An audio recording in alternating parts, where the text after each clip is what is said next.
King Supri sedang berjalan melewati hutan ketika ia tersandung dan jatuh. Ponselnya terlepas dari tangan dan terlempar ke danau. Sementara kulit tangannya tergores. Namun sesuatu yang aneh terjadi. Layar ponsel yang sebelumnya retak tiba-tiba menjadi seperti baru saat menyentuh air. Ketika King Supri pulang, ia menyadari bahwa luka di tangannya juga telah sembuh dengan sendirinya. King Supri mulai bertanya-tanya, apakah semua ini terjadi karena air danau? Bagaimanapun, ponselnya dan tangannya sama-sama bersentuhan dengan air itu. Malam itu, adiknya secara tidak sengaja memecahkan piring. Sebuah ide langsung muncul di benak King Supri.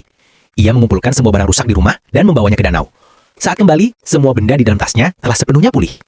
Kini ia yakin bahwa air danau memiliki kekuatan misterius untuk memperbaiki benda. Suatu malam, setelah ayahnya tidur, King Supri diam-diam pergi ke danau. Namun, adiknya melihat dan diam-diam mengikutinya. Di danau, Amber memperhatikan saat King Supri mengeluarkan sebuah kotak dari tasnya.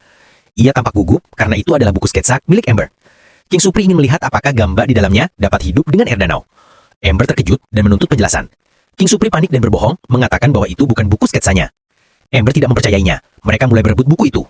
Dalam pergulatan, buku sketsa Amber terjatuh ke danau. King Supri segera mengambilnya dengan tongkat dan memohon agar Amber tidak memberitahu siapapun tentang kejadian malam itu. Namun tiba-tiba, gelembung mulai muncul di air. King Supri menyadari ada sesuatu yang tidak beres. Ia menarik Amber dan berlari. Begitu mereka pergi, air danau mulai mendidih hebat. Saat mereka kembali ke rumah, mereka memanjat masuk melalui jendela. Amber kemudian mengatakan sesuatu yang menakutkan. Semua gambar di buku sketsanya telah menghilang.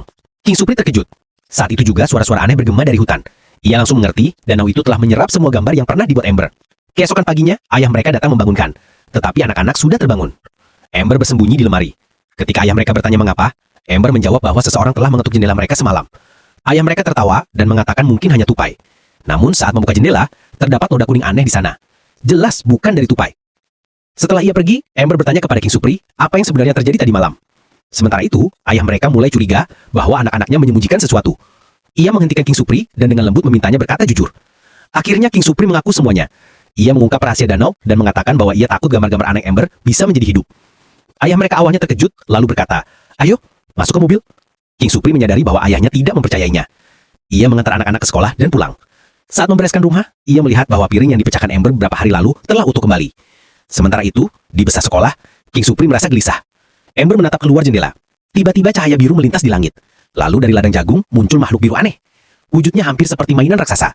Saat itu King Supri akhirnya mengerti monster kartun dari gambar Amber telah menjadi nyata.